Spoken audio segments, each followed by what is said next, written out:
I'm going to keep this straightforward because the biggest question most of us face is whether a microphone like this actually earns its price tag in everyday work. If you've ever bought a mic on a whim and ended up with a tool that sounds great on paper but falls short in a real room, you know the hesitation. Link is in the description if you want to check the product details on Amazon. The KM184MT isn't a newcomer, it's the matte black version of a well-established small diaphragm condenser that's been a staple in studios for years.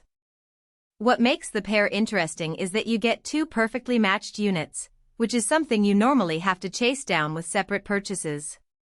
The real test, though, is how those matched characteristics translate when you actually set them up for stereo recording, overheads, or cloisemic acoustic instruments. Let's start with the most common scenario, recording a string quartet or a solo acoustic guitar in a modest home studio.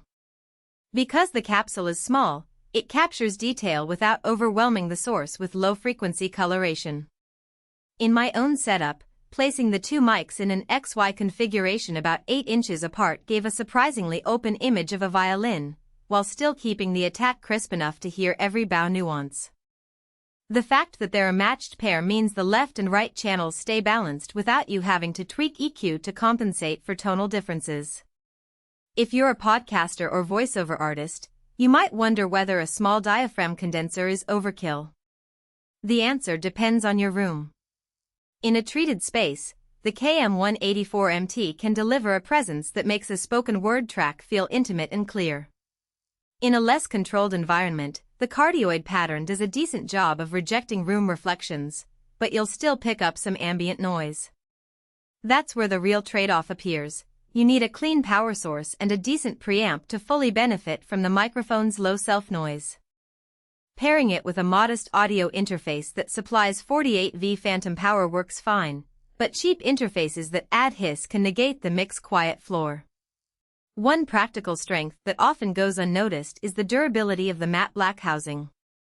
The finish isn't just aesthetic, it resists fingerprints and minor scuffs, which is useful if you're moving the mics between rooms or taking them on location. The mounting threads are robust, so you can attach them to a variety of stands without wobble. In field recordings, I've clipped them onto a boom and they held steady even when the wind gusted a bit, something that can be a headache with lighter, plastic-capped models. Now, let's talk about the hidden compromises. Small diaphragm condensers are great at detail, but they're not the warmest-sounding mics when it comes to vocals that benefit from a bit of natural boost in the low mids. If you're looking for that classic studio zinger vibe, you might find the KM184MT a little thin unless you add a gentle low-frequency boost in post.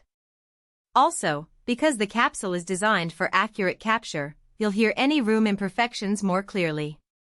That means you either need good acoustic treatment or you have to accept a slightly roomy feel in the recording. Who should consider buying this pair? First, anyone who regularly records acoustic instruments, ensembles, or needs a reliable stereo pair for overheads on drums or piano. If you already own a decent audio interface and have a treated room or at least some acoustic treatment panels, you'll extract the most value. It's also a solid choice for educators who need two identical mics for classroom demonstrations or for content creators who want consistent left-right imaging without spending on two separate units. Who might skip it? If your primary use case is spoken word in a noisy untreated room, you might be better off with a dynamic cardioid mic that naturally rejects more background. Similarly, if you're on a tight budget and don't have a phantom power-capable preamp, the upfront cost of the pair could feel steep compared to a single dynamic microphone that plugs directly into a USB interface. Finally, if you're chasing that classic warm vocal sound without any post-processing, a large diaphragm condenser or ribbon mic would align better with that aesthetic. From a value perspective, the price of the pair reflects not only the Neumann brand heritage but also the convenience of getting two perfectly matched microphones out of the box. You avoid the time and potential tonal mismatch of buying two separate units, which can be a hidden cost when you factor in the effort to balance them in a mix. The matte finish also means you won't have to replace a glossy coating after a few months of handling.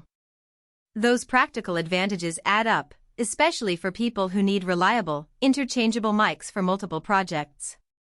A couple of practical tips before you decide. First, always use a high-quality XLR cable. Cheap cables can introduce noise that masks the low self-noise the mic is designed to achieve. Second, spend a few minutes setting the preamp gain so you're not riding the edge of clipping because the mic is so detailed. A little overload can sound harsh fast.